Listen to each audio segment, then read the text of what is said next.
Sino nga ba ang magiging first Filipino NBA player? Yan ang inaabangan nating lahat. Pero sandali, kailangan i-qualify yan. Dahil meron namang mga Filipino-American NBA players na tulad nina Jordan Clarkson at Jalen Green na naglalaro na. At para sa ating mga Pinoy, kahit half Filipino yan at lumaki sa Amerika, Pinoy yan. Pero yung lumaki sa Pilipinas at pinanganak sa Pilipinas, yun ang inaantay pa natin. Pero teka lang, alam nyo bang bago kina Jordan Clarkson at Jalen Green, bago pa man maging Pinoy si Kuya Andre Blatch, may isang Pinoy nang nauna. At dapat lang na siya ang unang bida ngayon sa unang episode ng The Pinoy Step. Kilalanin natin si Raymond Townsend, ang kauna-unahang Filipino-American na nakalaro sa NBA. Yes, legit. Na-draft, signed, naglaro, nagka-stats, nagka-basket, official kumbaga. Ipinanganak siya noong December 20, 1955 sa San Jose, California.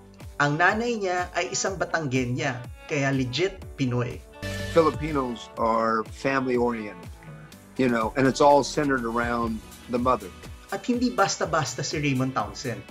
Naglaro siya sa isang legendary college team, ang UCLA Bruins. Sa ilalim ni Coach John Wooden. Champion team yan mga ka-Pinoy Stepper. 1975 NCAA champs. 1975, ibig sabihin kakasimula pa lamang ng PBA noon. Noong 1978 NBA draft, first round pick siya ng Golden State Warriors. Imagine that. First round. Pick number 22. Ibig sabihin, big deal siya noon.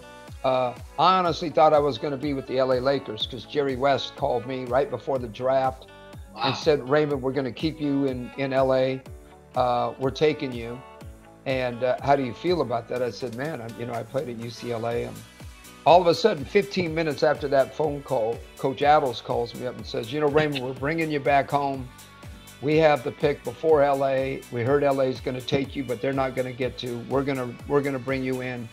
Naglaro siya sa Warriors mula 1978 to 1980. Tapos, lumipat siya sa Indiana Pacers noong 1981 to 1982 season. Naglaro siya ng 154 na NBA games, averaging 4.8 points per game. At nagkaroon siya ng career high na 24 points in 32 minutes against the San Diego Clippers noong March 21, 1979. At teka, hindi lang sa NBA. Naglaro pa siya sa Italy para sa Virtus Roma noong 1984 to 1985. Sabi nga nila, once a baller, always a baller. Raymond Townsend may not be a household name like Jordan Clarkson or Jalen Green, pero siya ang nagbukas ng pinto. Siya ang OG. Siya ang unang step ng Pinoy sa NBA. At hanggang ngayon, bit-bit niya ang pagmamalaki sa kanyang dugong Pilipino.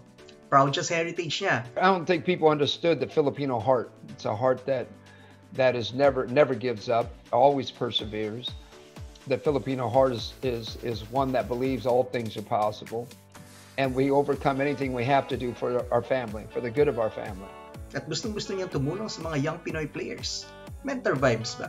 So, habang naghihintay tayo ng unang homegrown Pinoy sa NBA, let's not forget the ones who paved the way. Mga kababayan nating nauna nang gumawa ng history. Si Raymond Townsend, unang Pinoy sa NBA. At siya ang unang kwento dito sa The Pinoy Step. Kung na-inspire ka, like, subscribe at comment ka na rin para magtuloy-tuloy ang mga videos natin ganito. Sino pa ang gusto mong i-feature natin next? At para sa'yo, sino sa mga batang Pinoy ang may Pinoy Step papuntang NBA?